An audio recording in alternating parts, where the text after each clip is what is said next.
Hello and welcome to Ride Rescue. This channel is dedicated to cars that have been, well, kind of neglected, set aside, forgotten. I want to talk about a 1971 Ford long bed pickup. It's a custom. I found this truck when I was looking for something that I could do a quick flip on. At the time, I'm building a 1964 Buick Skylark convertible that started out as a nice driver, something that I could just get in and enjoy, and has turned into a full-fledged top show car. And I'm about halfway into that build, and I'm running out of money, so I wanted to find something that would be a quick flip that I could just make a little bit. So I'm browsing on different sites online, locally, like Craigslist. There's a local internet site that is a news station, and that news station has a section where they have free classified ads. And the ads have become pretty popular for selling cars. With free ads and loading up to, boy, it's quite a few, 20 photos or so. It's a great place to sell a vehicle. I'm browsing, and when I first turn on this application online and I start looking through the pictures, it's like the second or third image down is this 1971 Ford pickup.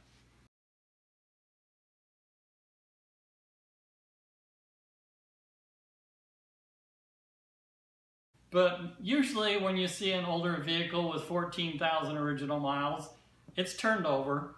It's probably 114,000 miles or 214,000 miles, especially an old truck. These trucks get used. So I just kind of chuckled and I moved on. And I spent probably about an hour browsing, looking for vehicles, and had jotted down some notes on a couple of vehicles that I was interested in. And then I got thinking, yeah, but what if that truck really is 14,000 original miles? I should at least call on it and get the story of the truck and find out.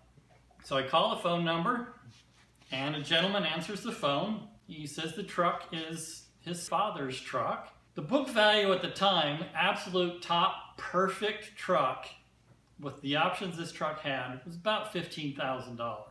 He was asking $8,600 for it. If it's what he says it is, it's probably worth that. I need to see it.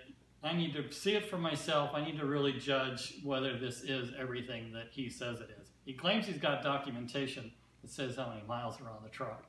So, asked my wife if she'd go with me. It was about 45 minutes from my house. She's busy. I don't want to pull her away on a wild goose chase that's at least 2 hours between going up, taking a look at it, and coming back. So I asked my daughter, "Can you go with me? And I need you to go with me because if I buy it, I need you to drive the car home." So she just laughs and jumps in the car with me, and off we go.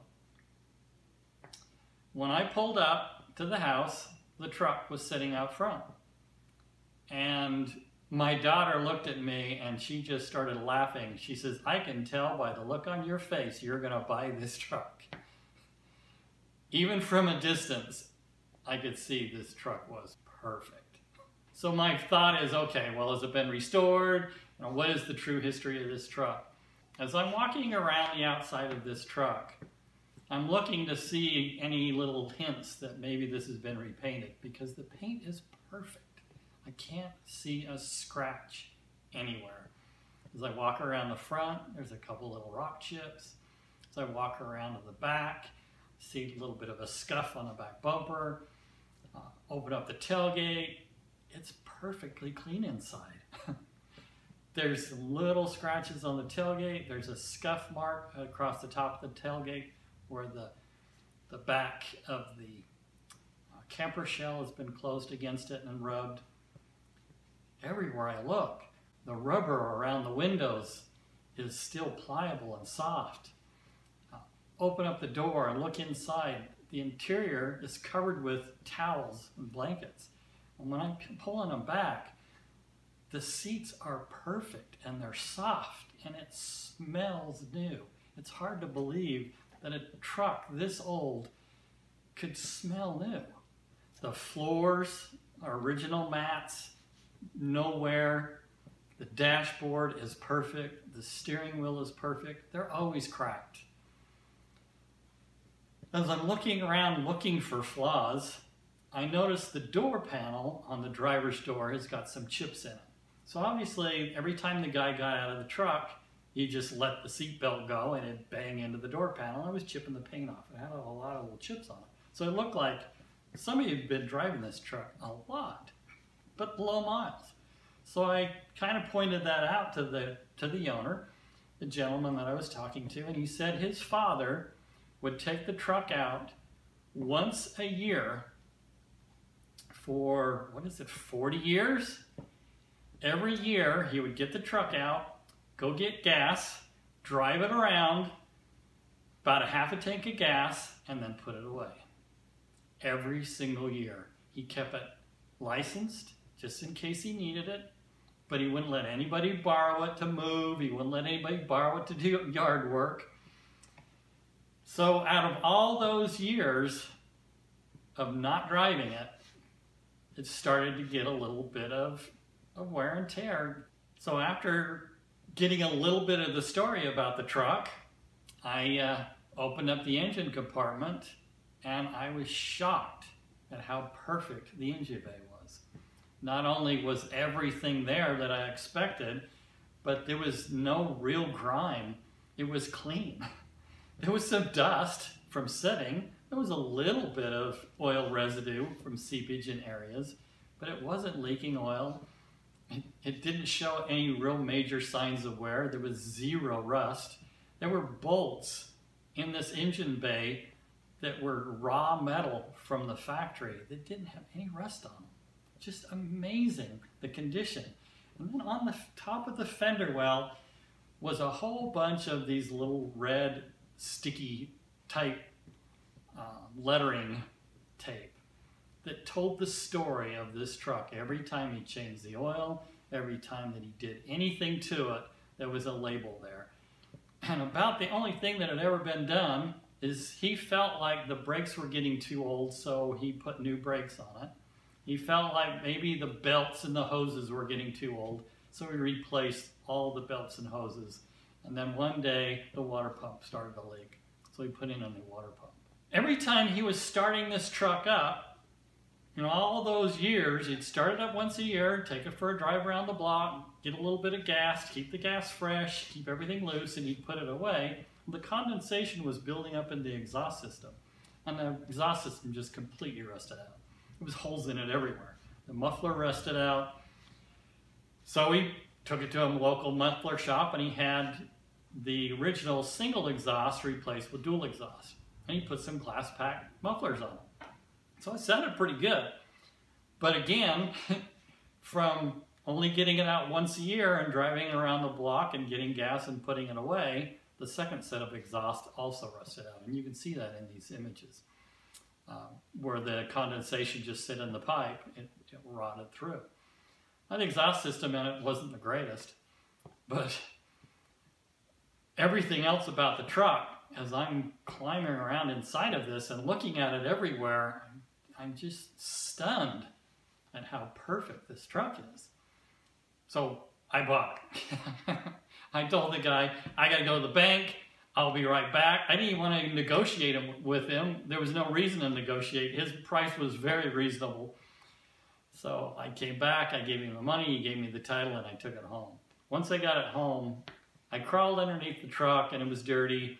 There was some things about it that had just been neglected. It wasn't polished, but it was still in perfect shape. So it just needed to be cleaned up and have a really, really good detailing. And that's what all these pictures show. So as you look through all of these photos that I took after it was all detailed, I'll just kind of explain some of the things that I was finding. Documentation in the glove box. There was an envelope clear full of gas receipts dating all the way back from the day he bought the truck.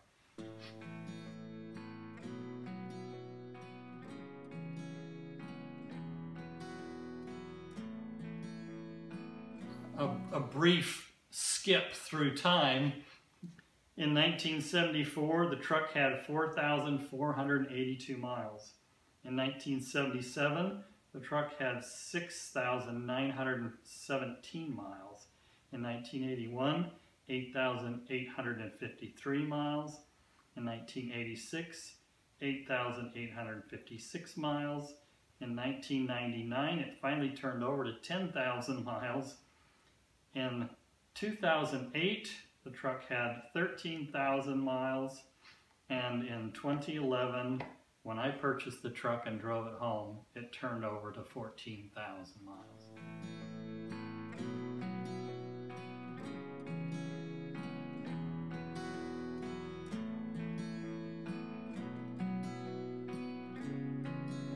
On the windshield, the state inspection sticker is dated 1987.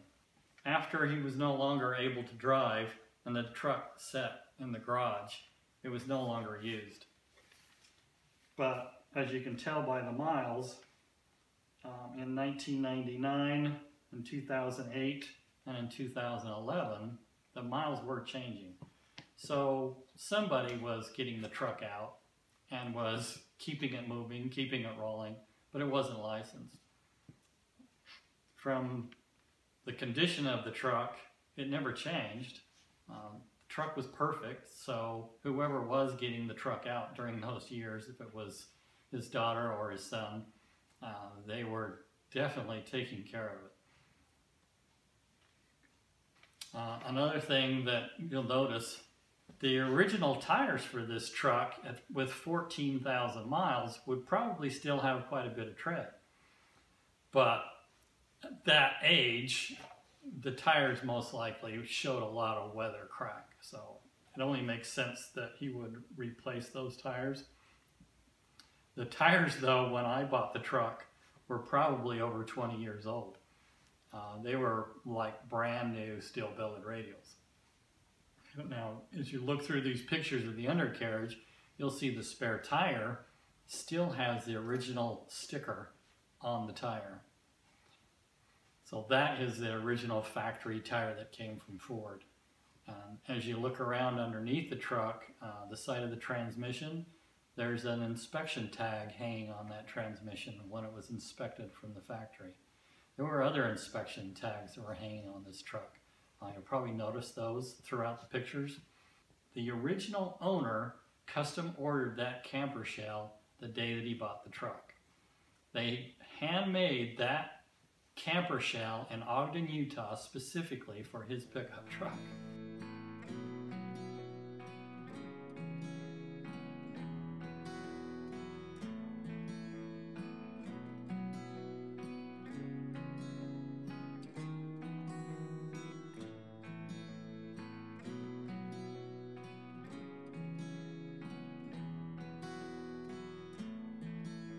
The son of the original owner told me that when they first bought that truck, his father's intention was to use the truck for camping.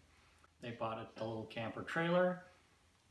They had set it up with a hitch and with trailer brakes, and they took it out maybe only 2 or 3 times camping in the first year or 2 years that they had it. That's all it was ever used for. There was a couple of dirt roads that they took it on. So there's some little rock chips that are in the fender wells. But other than that, the underside of this truck is still in pristine condition. In the images, you'll notice this kind of a root beer color. All the underside of the truck is undercoated. And when I cleaned all the underside of it, the undercoating kind of took on an oily sheen just from age with the soapy water. So that's what that look is. It actually, to the naked eye, looks very black, but to the camera flash, for some reason, it was getting that root beer color. But all the undercarriage really has a rich, dark, fresh tarred look to it. It was pretty amazing. You can see in some of the pictures the poor paint job that Ford did originally. Some areas have runs, some areas have paint, some areas that were supposed to have paint doesn't have paint. This truck was sitting in northern Utah in a garage from day one. Northern Utah is fairly dry, but we use salt on the roads. And typically, like this car was also found in pretty much the same neighborhood. It was pretty amazing. This car sat in the garage for 40 years, not too far from the truck. This car saw a lot of weather. It saw the salty roads of northern Utah, and it has a lot of rust.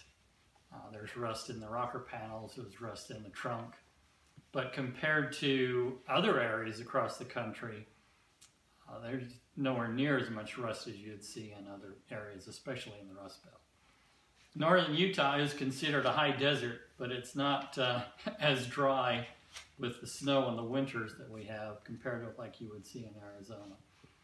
I call this truck a barn find just because of the term that a lot of people use in barn finds, but it was a garage find. The garage was attached to the house. With it being attached to the house, the temperature stayed pretty constant. It stayed at a pretty good humidity level, so the seats didn't rot and dry out or go hard or get moldy. It just had the perfect environment.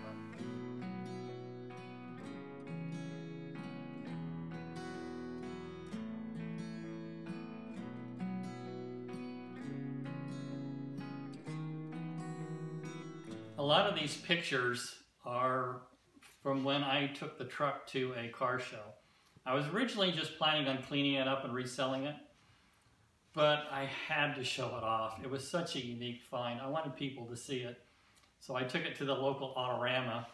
I didn't put it in to be judged. The judges thought I was crazy. They're saying, you know, the Autorama is for classic custom cars, modified cars, hot rods. This is a completely original truck. But there are a handful of original vehicles in there that people are just proud of and wanted to show off. And they did have a space for it. So reluctantly, the promoter let me put the truck in. And when they saw it, the judges, everybody flipped. They couldn't believe the condition of this truck. So they were honored to have it there. It wasn't judged. It wasn't part of the whole competition. But it was attracting a lot of attention. So I put up a sign explaining a little bit of the history of the truck and showing some of the undercarriage pictures, and it really did get a lot of attention.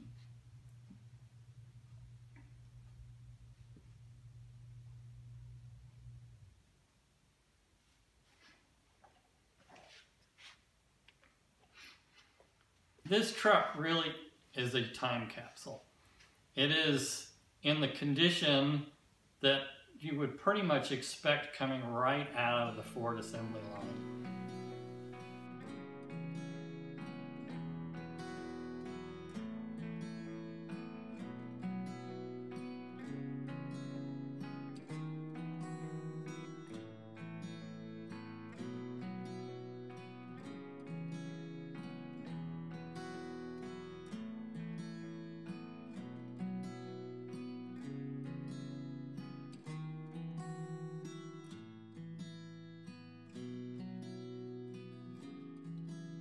These photos provide a look back into a time when these vehicles were built and kind of gives us a look into the manufacturing.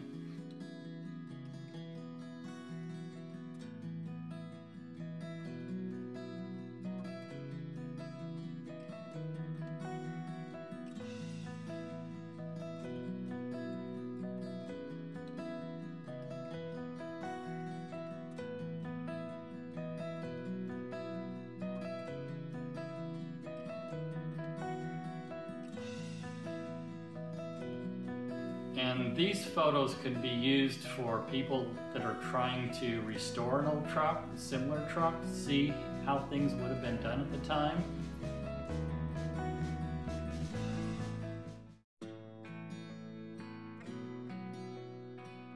They can also be used to judge other vehicles as to the way they should be done.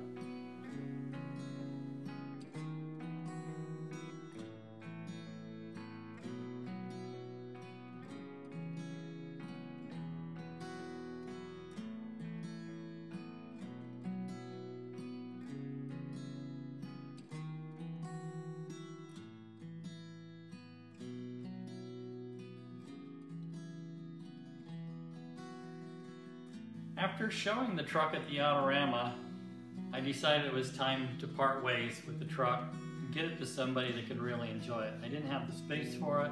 I did just buy it with the intention of flipping it. I needed the money out of the truck in order to finish the Buick build. So I put it on eBay. I put it on eBay for a $15,000 reserve, but I put it on auction. At the time you could do it.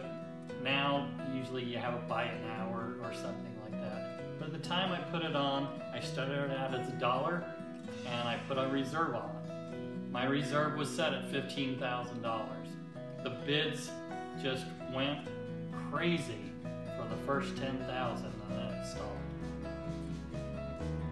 The pictures showed the story.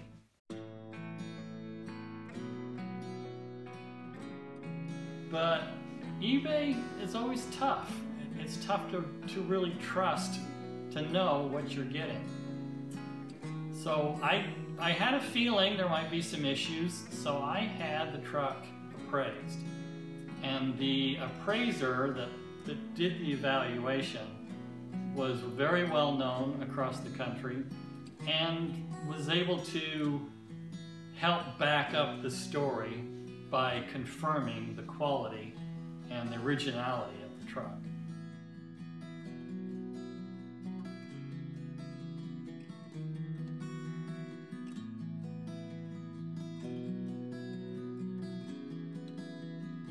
The truck was getting right down to the very last minute and it hadn't sold, and I know a lot of auctions typically do go down to the last minute and the last bidders just happen to hit.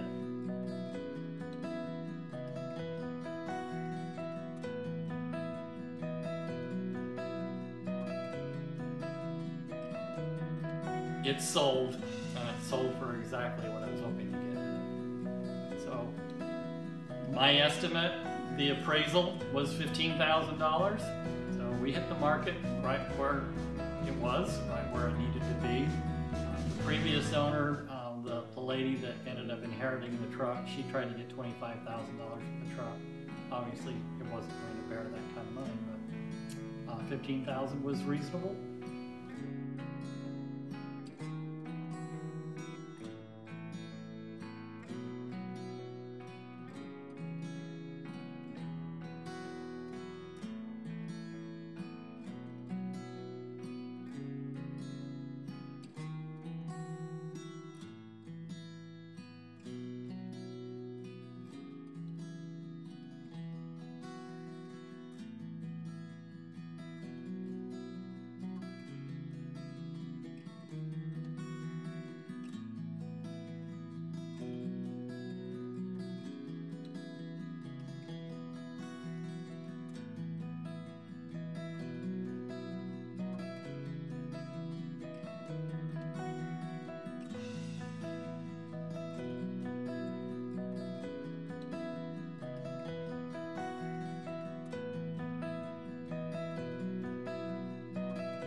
Thank you for watching this episode of Ride Rescue. I plan on doing more videos, barn finds like this Pontiac, so hit that subscribe button, and thanks for tuning in.